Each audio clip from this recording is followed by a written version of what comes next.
Our guest on today's episode of Coffee with Chuck actually is owed money by the greatest basketball player in the history of the sport. More on that after this.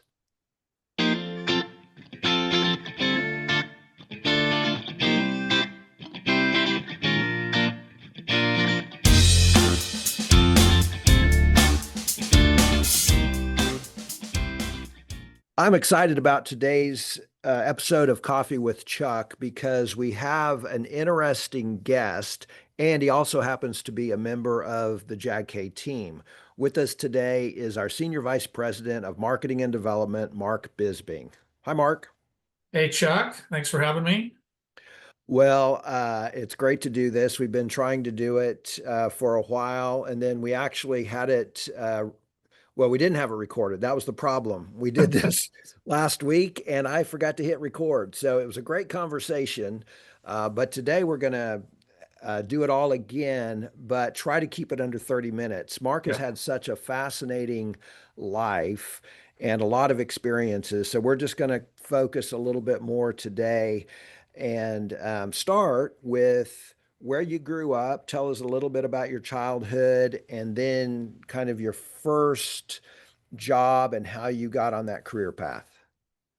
Okay. Yeah, I was born in a small town in California called Porterville, which is in the southern Central Valley of California between Fresno and Bakersfield, Orange Grove country down there. My grandparents migrated from Missouri actually to live there. So my grandparents, on my mom's side, were from the Missouri area. Lived in Los Angeles when I was in kindergarten, first grade, so 60, 61.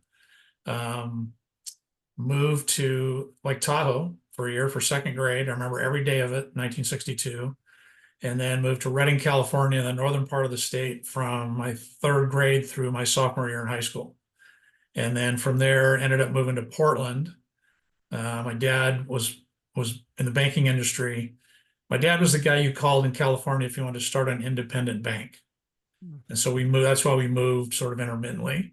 It was the Bank of Redding that he helped build was purchased by the Bank of California, and they promoted him wanting to go up and run their Portland office. I didn't know anything about interstate banking at the time, and he just said the Bank of California is moving me to Oregon. I'm like, I don't understand that. I don't get it, and I'm not going.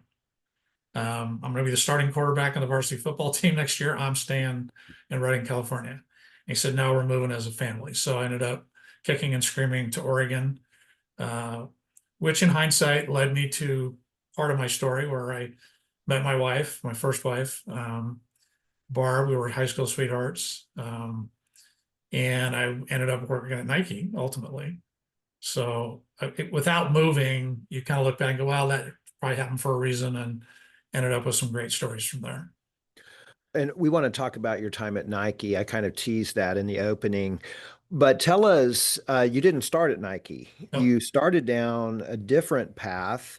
Uh, you didn't go the traditional college path. no, Tell us how that all worked out and how you kind of started in banking. Obviously, your dad had been in the industry, no. but you worked your way up and then got to Nike. Tell us how that all transpired. Yeah, so both my parents were in banking. My dad obviously helped start independent banks. My mom worked on the savings and loan side, which don't exist today. Um, so yeah, I was in high school. I got hurt my senior year playing football, which kind of ended that sort of dream or desire to pursue that in college. And I just knew maybe college wasn't my thing. I didn't want to waste my parents' money and not apply myself. So I ended up going to work at a department store locally, working in shipping receiving area. And then one day my mom came to me in 1975 and said, because I graduated high school in 74, she came to me in 75 and said they were going to put together this management training program at the savings and loan. They wanted to hire somebody that was younger, maybe didn't have much experience, maybe not necessarily a college graduate. They wanted to teach their system their way. So I kind of jumped at that and said, I'll try it, check it out. Basically, what I would do is spend days in different positions throughout the organization. So I would be a teller. I was in loan origination, loan servicing, just all the different departments of the business. I was early 20s. I actually sat on loan committee. I got to determine who got to buy a house and who didn't, or at least help vote, which was a pretty heady experience at a young age, and understanding finances better and what it takes to buy a house or a car. Um, and so, yeah, I didn't go to college, but I got on this pathway and ended up being a branch manager at 23 years old in a small community called Tualatin, Oregon, Southwest Portland. So now I'm 23. I'm running an office of two people, three people. I managed two people in the building. I was the treasurer of the Chamber of Commerce at 23 years old. It was kind of like that whole imposter syndrome thing where you kind of fake it till you make it. Um, so yeah, and then got married at 23, had kids at 26. When I was starting the job at the bank, all my friends were just getting out of college, trying to figure out what their next steps would be. And I was kind of already on a pathway with a retirement plan and savings account, bank account, and a full-time job. Yeah. So how did you get from there to Nike, which wasn't that old as a company at the time? No, in fact, so I left the bank in 1981. So I was there about 6 years. And I went to work for a couple of builders that I was financing home loans for, construction loans. And they wanted to build a remodeling company on the west side of Portland, which didn't have one. The east side was covered, but they knew they could capture business on the west side, which is the growing side. And unfortunately, they bankrupted it in 9 months. And so I left, and my best friend, best man at my wedding, worked at Nike at the time. And he said, "Hey, he's working at what they call the promo warehouse, which is the place where they housed all of the shoes, apparel, and things for all the athletes and teams under contract." And he said, "We're looking for somebody that might be letting a guy go." And I said, "Okay, well, so I applied and interviewed and met with the manager of the building, and he said, 'Man, you're way overqualified for a warehouse position.' I said, 'Well, maybe, but I did warehouse work in my first job in shipping and receiving. I'm about to have a baby in November.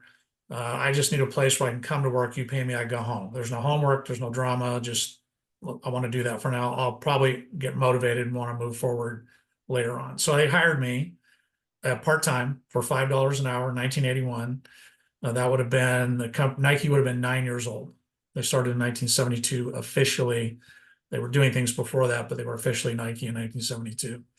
I ultimately got involved in this thing called cycle counting, which is doing daily inventories. Nobody in the building wanted to do it because it's kind of boring.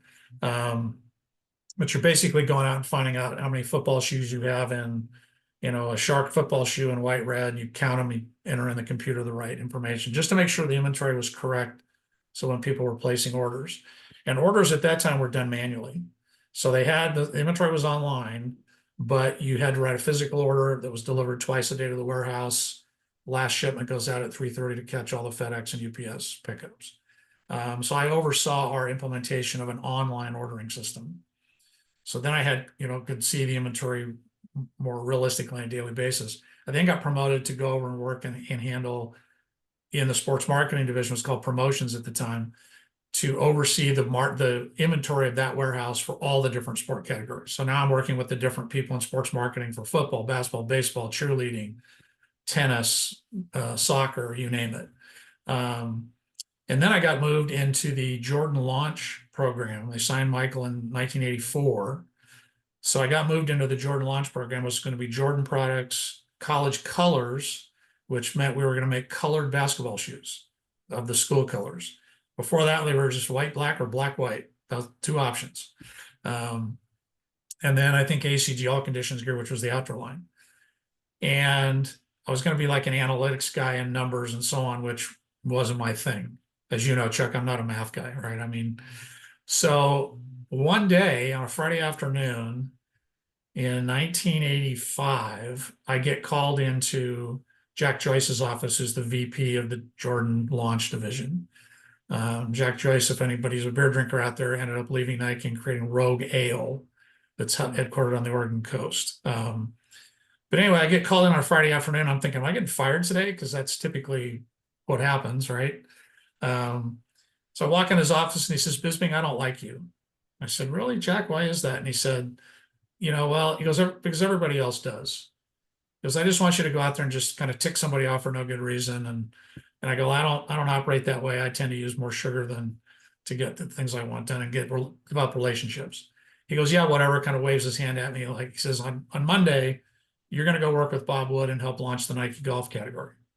And I'm like, we have a golf category? I knew we were making some golf shoes out of the football division, but um, so we had a full on category. So I get moved over there in 1985. I didn't apply for the job. I wasn't qualified for the job. I didn't have any experience in the golf industry. I was a golfer. I knew golf, but I didn't know anything about the industry of golf. So I got lucky. I got put in a position where, again, I had to kind of be resilient and kind of make my way into it. I kind of refer to my that way as like being a chameleon. I went in and adapted to the environment, and I started calling people that were in the business and just to absorb as much information as I possibly could. And I just, fake it till you make it. And over that 10-year run, actually, some pretty significant things happened. And I think we even made some history doing it. Yeah, I wanted to visit about a few of those. I mentioned in the intro that, in my opinion, and shared by millions of others probably, Michael Jordan was the best basketball player ever to play the game. Uh, and you have an interesting story about him.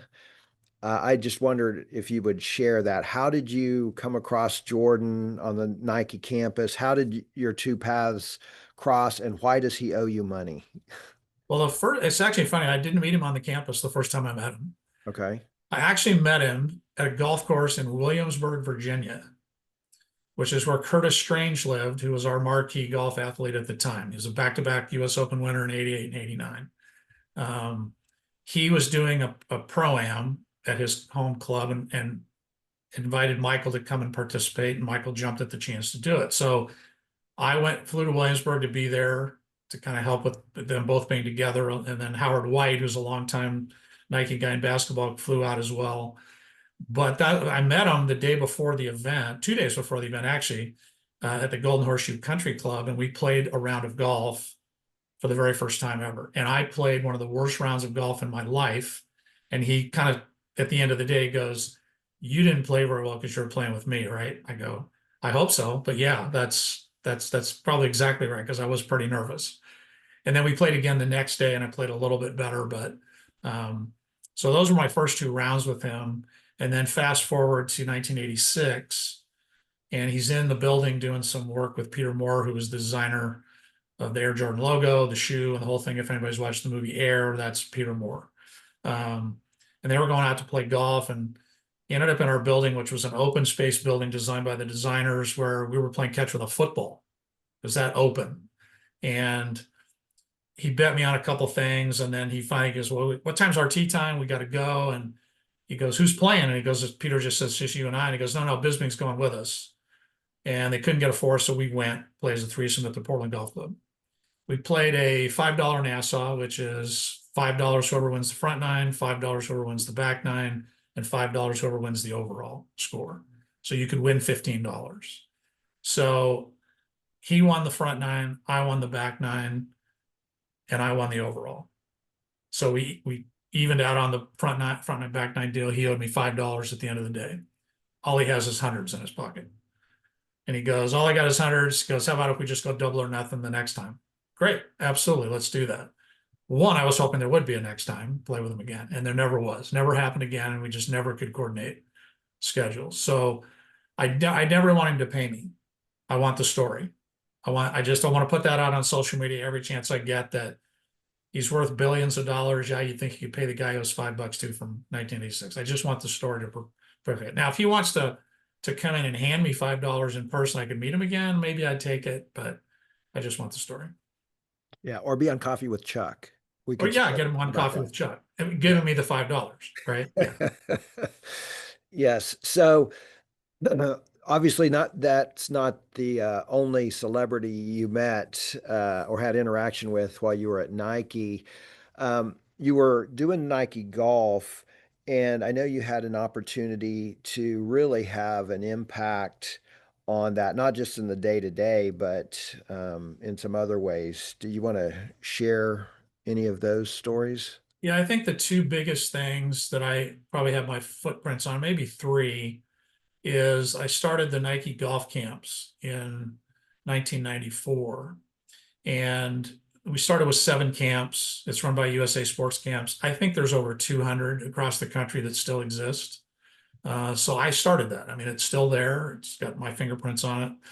The other big thing was in 1993, the PGA Tour approached us on some sponsorship opportunities, one of which was called the Hogan Tour at the time, which was their developmental tour. Today it's called the Corn Ferry Tour for those that know golf.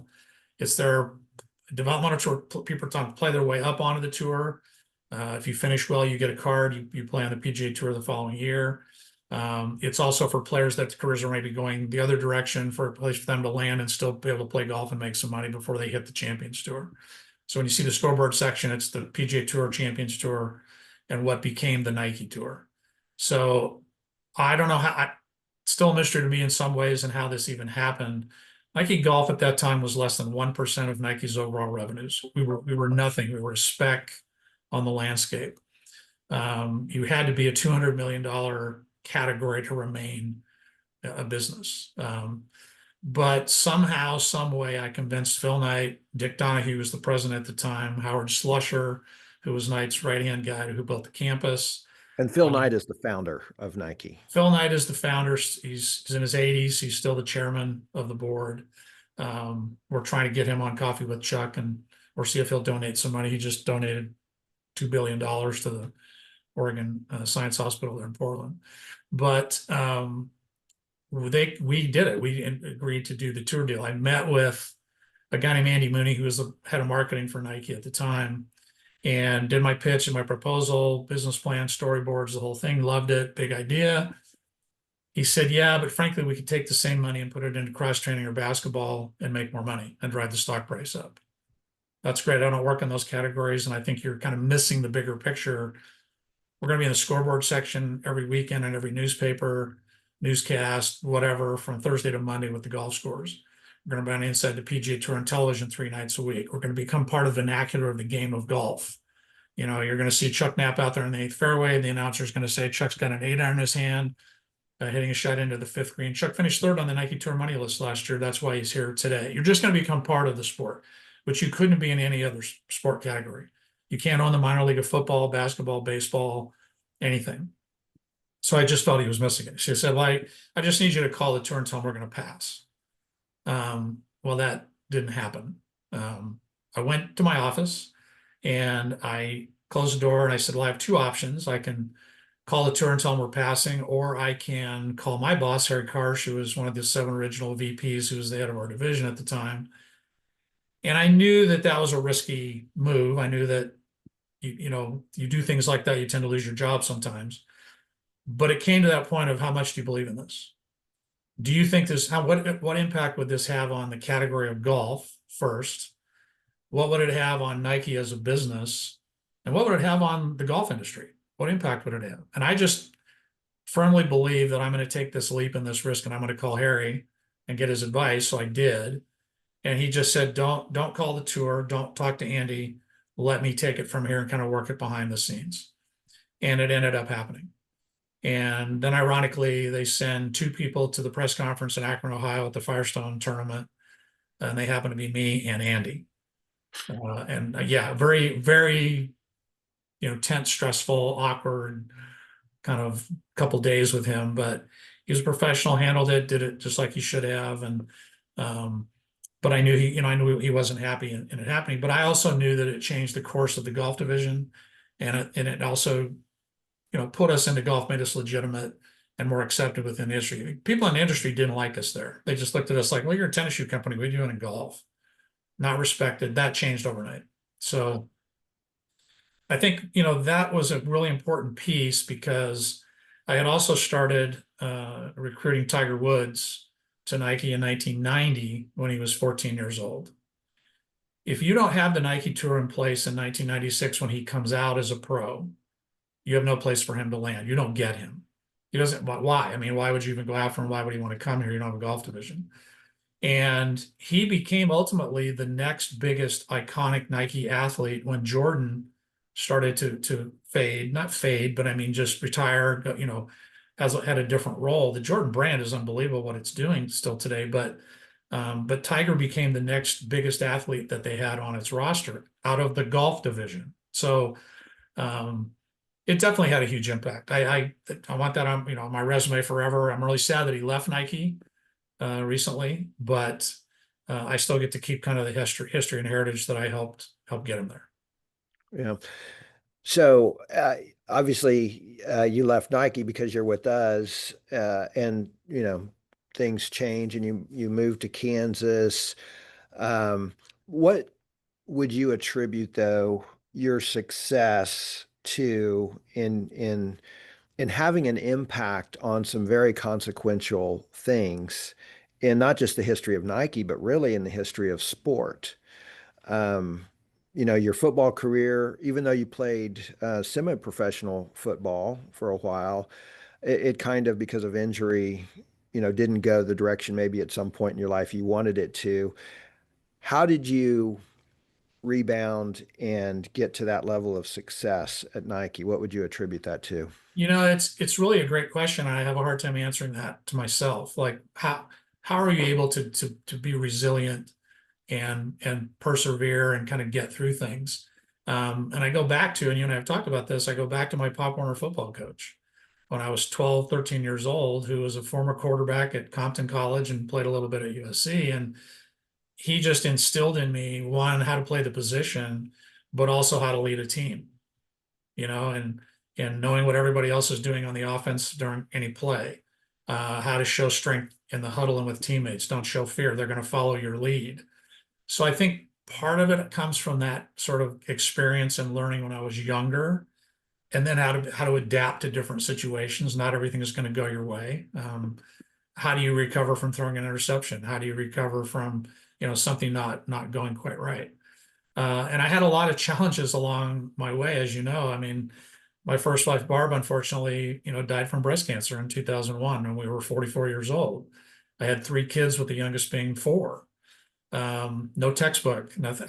How do you get through this? So I became the quarterback of that team. And once we knew she was diagnosed with breast cancer, went through treatments and lasted 22 months. But in that time period, it was, do we have all our paperwork in place? Do we have what do we need to, what with the kids, what needs to happen, and so on. I think the football thing was interesting because I didn't go to college, but then I had an opportunity in 1979 to play semi-pro ball in Portland.